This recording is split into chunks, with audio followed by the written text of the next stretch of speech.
Hey, welcome back to the channel. I'm Chris, I'm a paramedic. Today we are going to be going over the Pediatric Respiratory Compromise skill for advanced EMTs.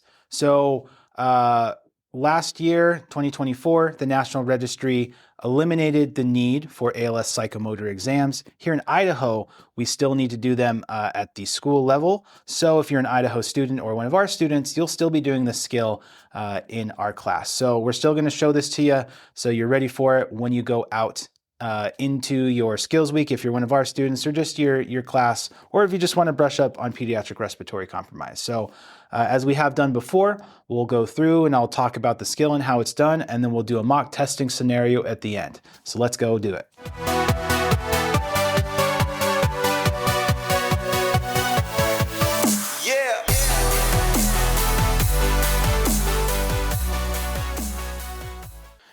All right, so when we start off on our pediatric respiratory compromise skill sheet, like always, we're going to do our BSI PPE. I'm not wearing gloves for this scenario. You may be wearing gloves when you do it. Either way, we want to do our BSI PPE, scene safe, all of that stuff. Next, we need to look for our general impression of our patient. Obviously, this is a mannequin. There's not much of a general impression to get. So you will ask your proctor, what is the general impression of my patient? And you can get some information there to help you decide what you're going to do or what you are expecting to be wrong with your patient. So ask for your general impression, get that back. Next, we need to determine our level of consciousness. So we're going to do our AVPU scale. That's not really any different from an infant to an adult patient. It's going to be alert, verbal, painful, unresponsive. So check for alertness. Are they looking at you? Are they looking at mom and dad? Are they looking around the room? Or if they're not, we need to move down to verbal. Baby, baby, baby. Do you hear me? See if any response. Next, we'll do our painful stimuli. Baby, baby, baby. See if there's any response to painful stimuli. A slight trap pinch, flick the feet, something like that. If we don't get any response from that, we will consider this patient unresponsive. So now we've checked our AVPU. Orientation-wise, depending on the age of the child, you may be able to get a normal orientation, maybe not.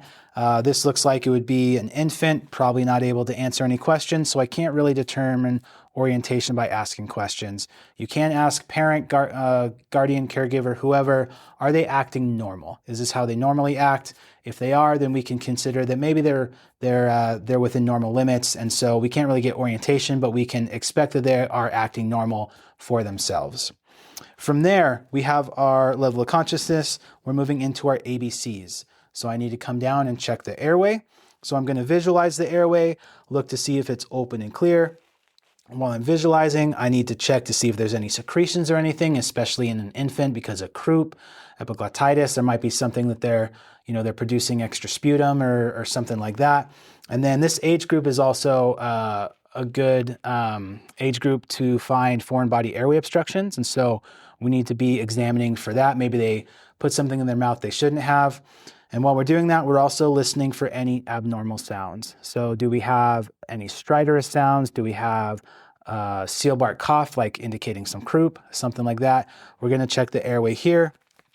Your proctor will indicate what's going on with the airway. Next, we're going to move down to our breathing and our ABCs. So next, breathing is going to be looking at that rate, rhythm, and quality of that breathing. So ask what those are. You should get some information back. For quality, we're looking to see chest rise and fall. Is that good? Do we see seesaw breathing? Do we see retractions, nasal flaring, head bobbing? Those kind of indications of abnormal, inadequate respiratory drive. Okay, so we're going to be asking for that. And then we can also listen to lung sounds at this point if we would like to. So now we've checked our A, we've checked our B, and at this point, this is where it's a little bit different than the BLS level BVM skill sheet with an adult. We want to check our SpO2 readings now. So we have an SpO2 probe here. Obviously, there's nowhere to put that on my mannequin here, and I wouldn't get a reading anyways. So we will verbalize, I'm going to check my SpO2 reading on my patient. You should get a number back from your proctor.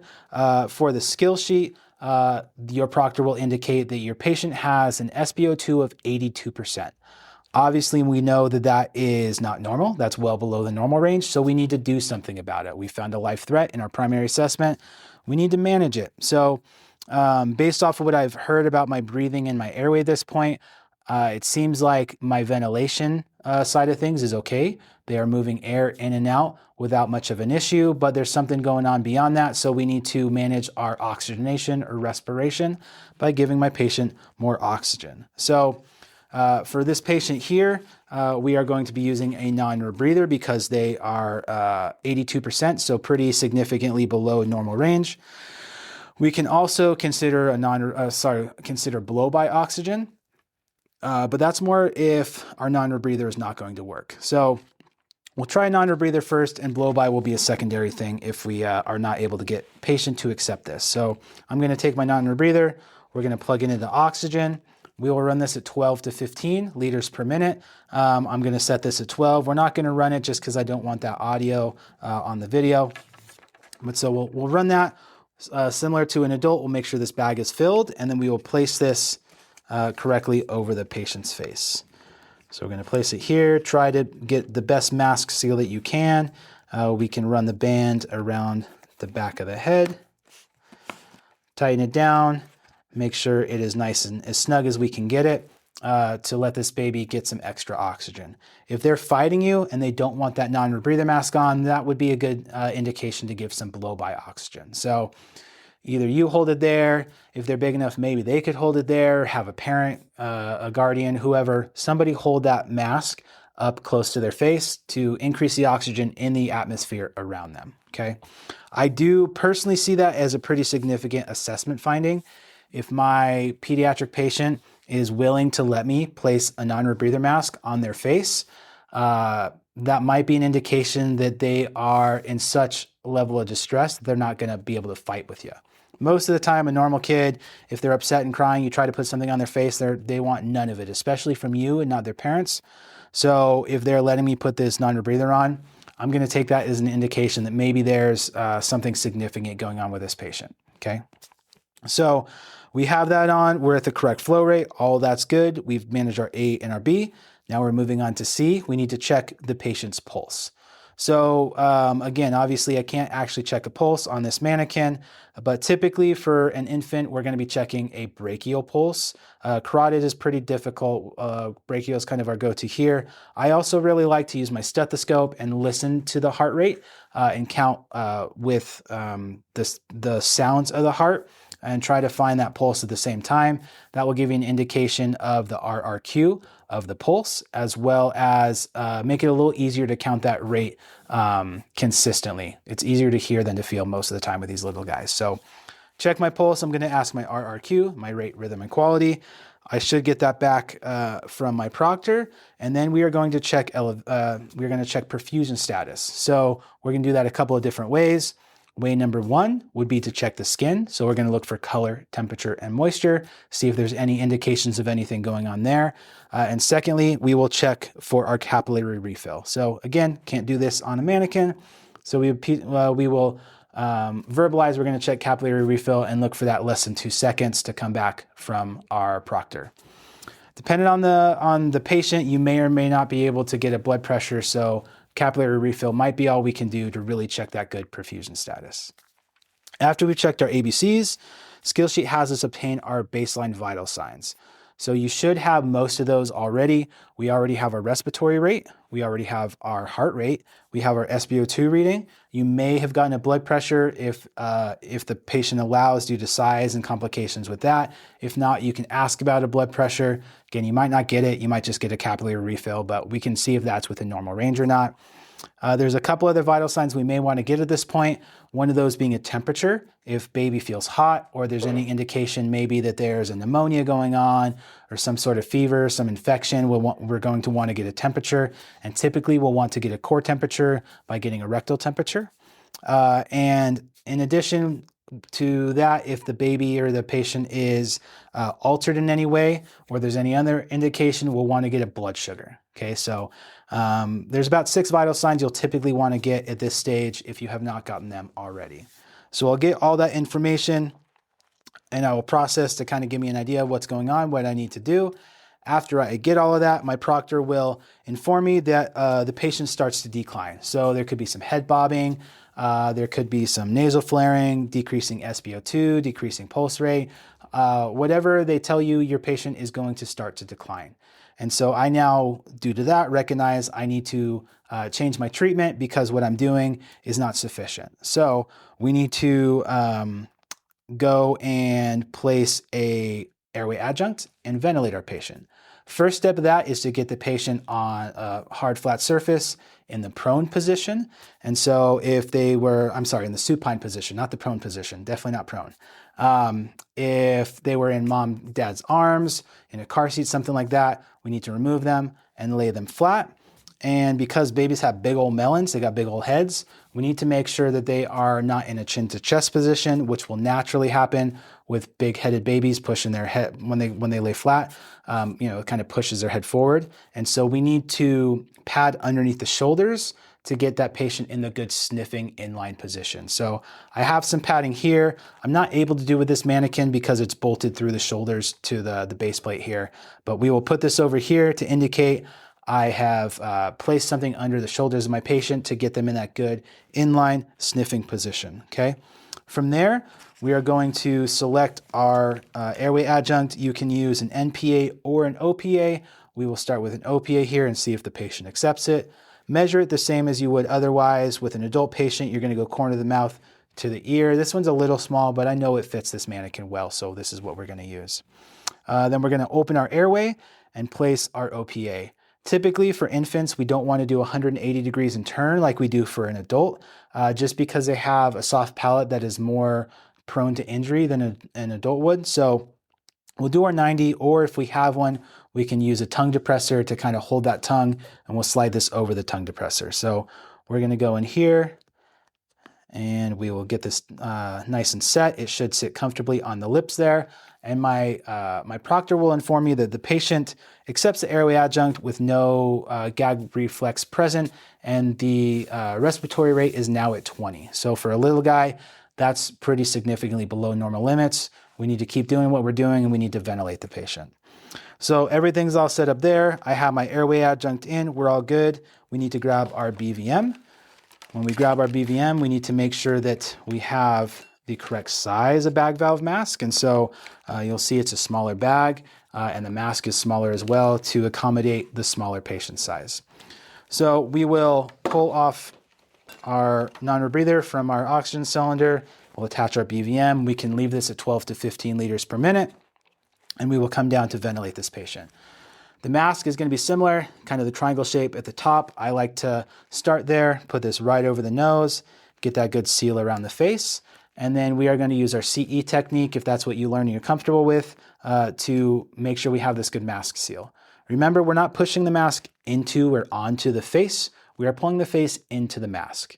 If you think about a jaw thrust maneuver, if we're pushing the face back as we put pressure, pushing down, it's going to occlude the airway. So we want to go here, grab that jaw, and we want to pull the jaw up and into our mask and kind of off of the back there. So that hopefully will give us that good kind of jaw thrust, a little bit of a head tilt to open our airway and make it nice and easy for us to ventilate. So we're going to do so. We're going to give our ventilations here. We're going to give just enough until we see chest rise. You may have some lungs on your mannequin, you may not. If you do, they may or may not work. So here we should get a little bit of movement. You might be able to see that on camera, a little bit of movement from those lungs. Either way, we just want to make sure that we're not, totally overdoing it. Just give enough just to make that chest rise a little bit, and then that's all you need to do. One of the significant differences between an adult, pediatric, and infant is peds and infants, our respiratory or ventilatory rate is going to be 1 breath every 2 to 3 seconds instead of 1 breath every 3 to 5 seconds. So we want you guys to count that. Being here, you're going to give breath, 2, 3, breath, 2, 3, breath, 2, 3. It'll feel weird if you've never done it before because it's so much faster than with an adult. But this is the ventilatory rate that we are looking for because pediatrics are respiratorily driven. And so we really need to make sure we're supporting them with oxygenation and ventilation. So as we're doing this, my proctor is going to ask me how I would know if I'm delivering appropriate volumes with each ventilation. And I would tell my proctor I'm going to be looking for that good chest rise and fall to make sure that I'm getting that good ventilation there. I can also look for skin signs to improve, to indicate that what I'm doing is working correctly. I can look for the SpO2 to see if we have an improvement on SpO2. And one other thing that hasn't been discussed yet is going to be end-tidal CO2 readings. So we can check for an end-tidal CO2 reading. Our normal range is 35 to 45. If we're outside of that, we want to see that go back into that normal range. So I will verbalize all of that to my proctor. And after that's done, I will verbalize as well that this is a very sick patient and we need to immediately transport to the hospital. And once that's all done, we are done with our scenario. So now that we've covered that, let's go take a look at a testing scenario. All right, so we are here to do the Pediatric Respiratory Compromise skill. We can begin when you're ready. All right, so I'm going to make sure I have my BSI and my PPE. And first thing I'm going to do is look for the general impression of my patient. Do I see anything of note? No, you see the patient sitting in the mother's arms, kind of tired, trying to breathe. All right, so next I'm going to move down to my level of consciousness. I'm going to be looking for the AVPU scale. Is my patient alert? Are they looking at me? No, when you walk into the room, they're not really tracking you too much. Okay, so baby, baby, baby. Is there any response to any verbal stimuli? Yes, so he looks at you when you talk to him. Okay. Based on this age, am I going to be able to get orientation, or is this child too young for that? Negative, no. Okay, so we'll stop there. So on the AVPU scale for my level of consciousness, I have verbal. So from there, we're going to be looking at the airway. I'm going to be looking for secretions, assessing foreign body airway obstruction, anything like that. Listen for any noisy airway sounds, and go ahead and look and see, what do I see from my airway? The airway looks clear. You note some dried secretions around the nose. Okay. So like baby has a cold, something like that, maybe? Something like that. Okay, cool. So moving down to my breathing, I'm going to check for my RRQ, my rate, rhythm, and quality. What do I see there? So he's breathing about 30 to 35 times a minute, kind of labored. Okay. Really working to breathe. Okay. So equal chest rise and fall, but you said labored? Yes. Okay, cool. So, and then any audible noises that I can hear? No, not that you could hear right now. Okay. So we're going to go ahead and attach my pulse oximeter, which I don't see on the table here. So we will verbalize it. We will attach a pulse oximeter to baby. What reading do I get from that? Okay, so on the pulse oximeter, you read a saturation of 82%. Okay, so we are outside of the normal range. We will need to do something about that. Based off of the respiratory rate, I think that my patient is currently ventilating appropriately, so I will need to oxygenate this patient. So I will grab my oxygenation device. We will go with a non-rebreather mask here. My O2 is already set up. I will set this to 12 liters per minute. I'm not going to run it because it would be loud on the video, but we will set this to 12 liters per minute. I'm going to make sure that my bag is nice and full before I put this on patient's face. And I'll attempt to put this on the patient's face. Are they accepting this on their face, or are they fighting me? They're accepting it. Okay, cool. So we'll go ahead and set that here. So they're able to accept this. We'll run that at that 12 liters per minute. So I have now managed my breathing for the time being. I'm going to move down to my circulation. So I'm going to check for my pulse. I'll check a brachial pulse. Check the rate, rhythm, and quality of that. It's about 130 strong and rapid. Good. And so I'm going to check for my perfusion by checking for my skin, color, temperature, and moisture. What do I see on my skin? On the skin is kind of pink, really hot. Feels like he has a fever of some sort. Okay. And then a little bit of sinus to the fingertips. Okay. And we'll check capillary refill. Okay. What do I have on that? The cap refill is delayed. Cap refill is delayed. That's not a good sign. Vital signs wise, you said a little warm, so I would like to get a temperature on my patient. What does that come back at? It's 101.3. And is that rectal? No, oral. Okay, 101 oral. And then because a decreased level of consciousness, let's get a blood sugar as well, please. Okay. It is 92. 92? Okay, so that's with the normal range. All those things look good. And I have my baseline set of vital signs. Okay. You got your blood pressure. Let's do 102 over 86. Okay, I'm able to obtain a blood pressure on him? Yes. Okay, cool. Perfect.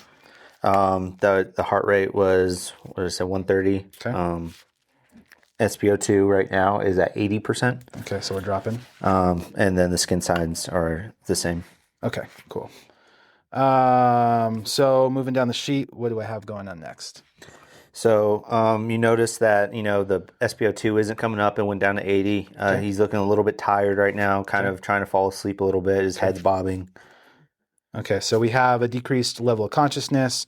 SpO2 is dropping, so that tells me that my current treatments are not working appropriately, and we need to step to the next step up. So we'll take baby out of mom's arms. We're going to lay him supine. I would pad the shoulders. If I was able to on a real patient, I'm unable to here, so we'll put this here. Pad those shoulders, get the kid into that good sniffing position. We're going to open our airway and again, make sure my airway is nice and clear. So long as it's clear, I'm going to put an airway adjunct. I'm going to opt for an OPA. We're going to measure it to make sure it is the correct size. That looks all good. We'll open the airway. We're going to go straight in because this is an infant. We're not going to twist. Does my patient accept my airway adjunct? They do. They no gag reflex is present, and they accept the adjunct. Okay, so that's concerning to me, obviously, if there's no gag reflex. We're going to move on to a BVM now. So we're going to take our BVM. We will remove our oxygen off the cylinder. We're going to plug this in, keeping that 12 liters per minute. We're going to place this on the face. We're going to get that good mask seal. So my CE technique, just like normal, I will pull the face up into the mask. I'm going to move this so we can look for maybe some lungs. Get that good mask seal, and I'm going to give one breath every 2 to 3 seconds, looking for that chest rise. That's going to indicate that I'm giving enough ventilation with each breath. Okay. And then how would you know you are delivering the appropriate volumes for with each ventilation? Yeah, so I'm going to be looking for skin sign changes to see if there's any improvement there. I will be looking for my pulse ox to see if I have an increase in my pulse oximetry. I will also be looking for my end tidal CO2 to see if that's outside of the normal range and if that starts to get into the normal range, if it looks like I'm doing everything appropriately there. Okay. So I will continue to ventilate, one breath every 2 to 3 seconds, and I will also call for immediate transport so we can transport this very sick kid to the hospital. Okay. Good job. That's it. Cool. Thank you. All right, so that was pediatric respiratory compromise. Hopefully that helps you feel confident to go in and crush the skill when you go test off on it. Thanks for watching. Go ahead and hit subscribe, hit like, check out the other videos we have. We have a number of different AEMT skills already on here for you to go check out, and we will see you guys next time. Thanks.